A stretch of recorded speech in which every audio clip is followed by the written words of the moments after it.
Hello, everyone. This is Rob with Media Awareness, here with part two of my journey retrospective leading up to the release of the album Freedom,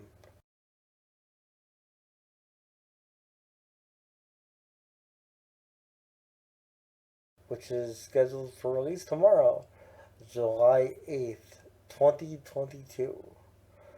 If you haven't seen part one of this retrospective, there'll be a link in the description below, along with a link to my Patreon page where you can check out my perks there.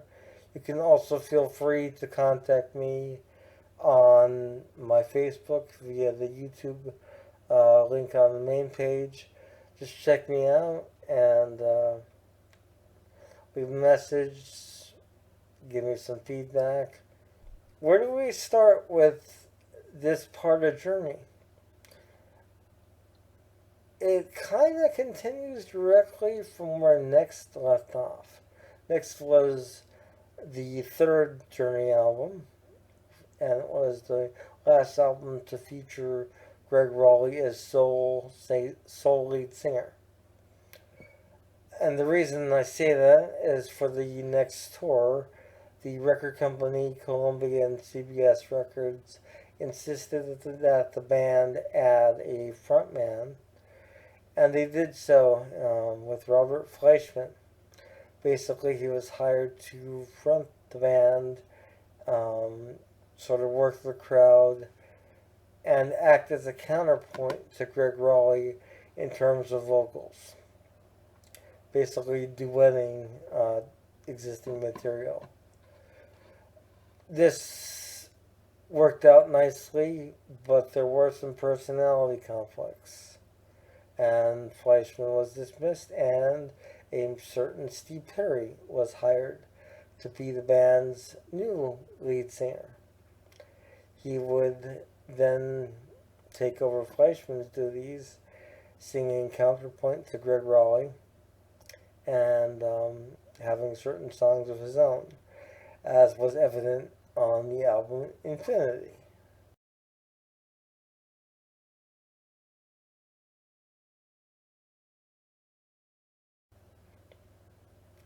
This album is also notable in that it brought on Roy Thomas Baker as producer, who was hired by Herbie Herbert, their manager, to give them a larger sound, basically. And it worked, I would say, for the most part. And the album was more commercial, and it yielded some hits with Lights, Wheel in the Sky, Feeling That Way. And if you haven't heard that track, I definitely say check it out.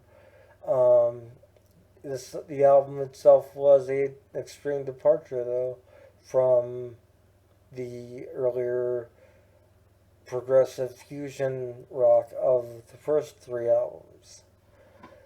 This did not sit well with Ainsley Dunbar, apparently, and at the end of the Infinity Tour, Ainsley Dunbar was dismissed, and Steve Smith was hired as the band's drummer. Smith would then go on to record Evolution alongside Ross Valerie on bass, Neil Sean on guitar, Greg Rowley on keyboards, and Steve Perry on co-vocals, with Greg Rowley co-vocaling as well.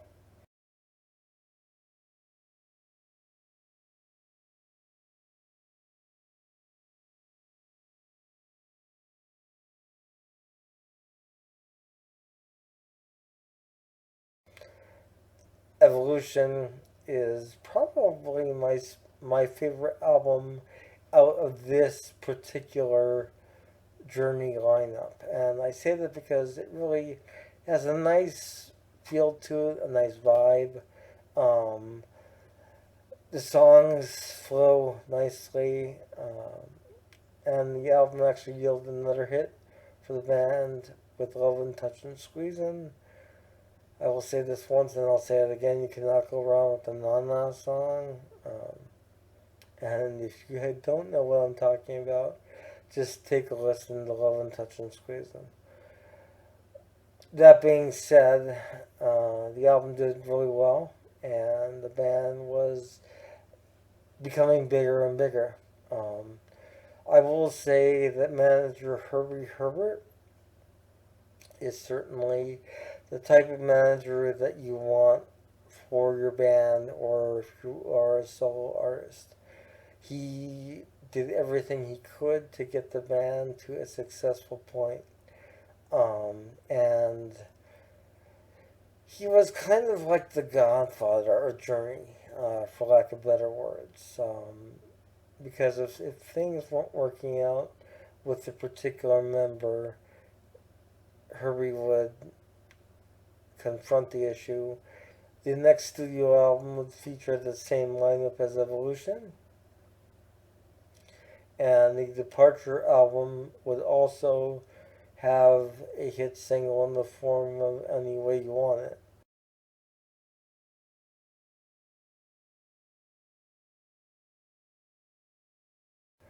There were some other minor hits I will not get into here for time purposes, but Departure was an album that kind of signified the imminent departure of Greg Raleigh as part of the band.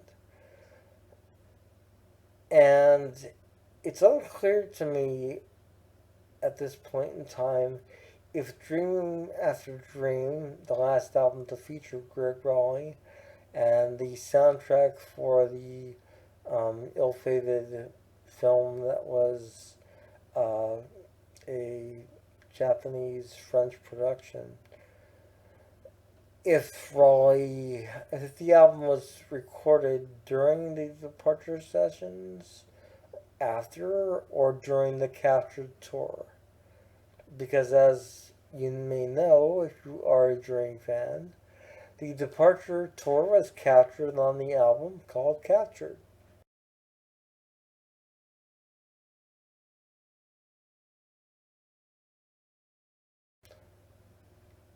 This album is really a nice live album. It really encapsulates the energy that the band had at that point in time.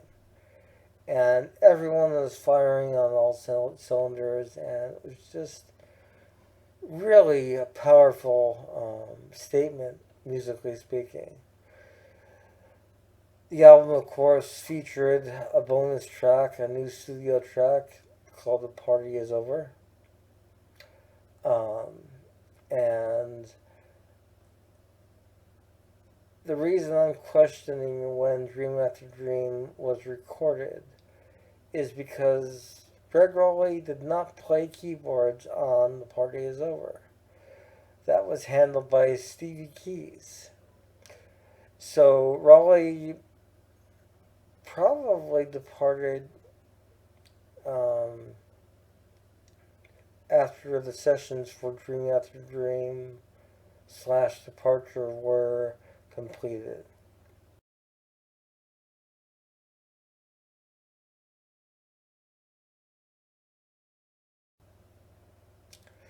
Dream After Dream, of course, I covered in a separate video by itself.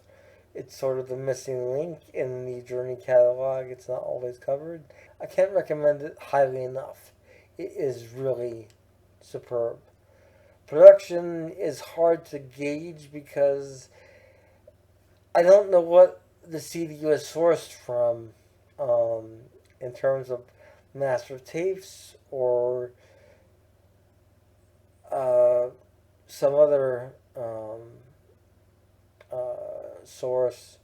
It's hard to say. It's a Japanese import, and it's the only way at this point in time to get Dream After Dream, unless you want to hunt it down on vinyl or cassette for some reason.